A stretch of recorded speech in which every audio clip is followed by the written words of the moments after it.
All right, this is a improvised lean-to meant for use in cold conditions with a long log fire. A long log fire being a fire that utilizes logs that are 4 to 6 feet long, give or take, spaced about 3 to 4 feet away from your shelter. Morris Kochanski used to say that hug-sized logs would produce the king of fires when used as a long log fire, just from the heat that they put out. So this shelter uses one ridgepole, and I have a larger log that you can see there where my axe is leaned up against it to kind of prop that ridgepole up. I use one piece of cordage to tie that large log to the main tree there, and then one piece of cordage just to secure the main ridgepole also to the tree, but that's not going anywhere. Underneath the space blanket that I have put underneath the shelter there, I have ridge poles to support the roof, and then I placed a tarp over top of that. So on the back side of the tarp down here, I put another longer log and I kind of rolled the tarp up in it, and that helps keep the roof snug enough that it's not going to blow off. It'll hold snow, rain, what have you. Again, I reiterate, this is a winter conditions shelter. Now moving to the bed, you need about a foot thick of spruce boughs to sleep comfortably through the night. That will probably compress to about 4 inches in the morning. And so like you cannot get through the night on 6 inches of spruce boughs. You will be uncomfortable, you'll be cold. The whole goal here is to get off the ground without having to build a raised bed, and just by utilizing the boughs. I also, over where my head's going to be for the night, I put some pine boughs there that I got from the construction of the shelter, just to keep the draft and the wind out from that area. But basically this shelter is going to work a lot like a super shelter does. The heat from the fire is going to radiate up against the space blanket, which is then going to come down onto me and keep me warm throughout the night.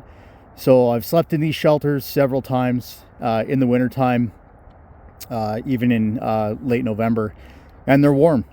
As long as you have enough firewood for the night, you can sleep comfortably. If you have the time, you can build a wall around your shelter with other logs or big dead standing trees, knock them down and build kind of a wall around your shelter to keep the wind and the draft out. But a couple other things that you need to consider with this style of shelter is you are going to need a large fire. So are there any trees overhead that are going to catch fire, branches that are going to catch fire? If so, the branches need to be trimmed back, cut down. But a lot of this can be mitigated when you select your site. So when I searched out for this site, I found a spot that was in dense trees.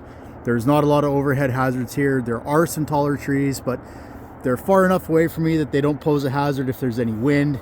And I'm not going to get a lot of wind up here just with how thick the brush is around me. And that's perfect. That's exactly what I want.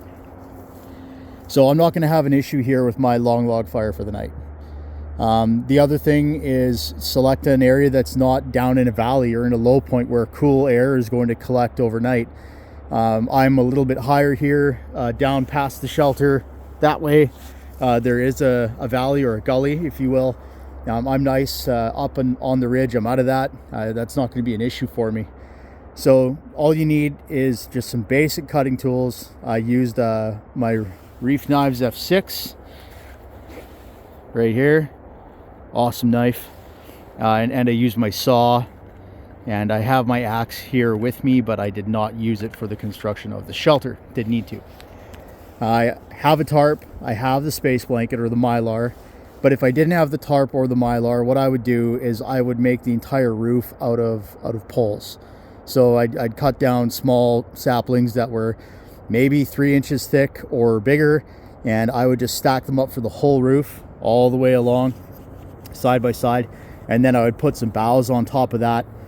And basically what's going to happen is with the long log fire, the heat is going to absorb into that wood, and it's going to keep me warm. It is not going to be as cozy as this shelter with the reflective blanket. It just won't.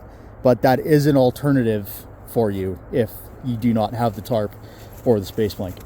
So to find this location didn't take a long time. You can't be picky. You just got to make sure that you're hitting all those main teaching points, you know, location and overhead hazards, all that kind of thing. And then the shelter took me maybe an hour to make, maybe an hour and 15 minutes. Now, every experienced bushcrafter survivalist is going to be like, oh no, I can do that in 30 minutes. I can do that in 20 minutes. Or you'll read a book that'll tell you it'll take, I don't know, 5 minutes. But the point is, you have to go out in the bush. You have to build the shelter yourself. See how long it takes you.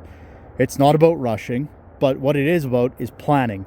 So if you are going out into the wild and you are planning to stop and camp and use a minimalist shelter such as this, you need to afford yourself the time to build it.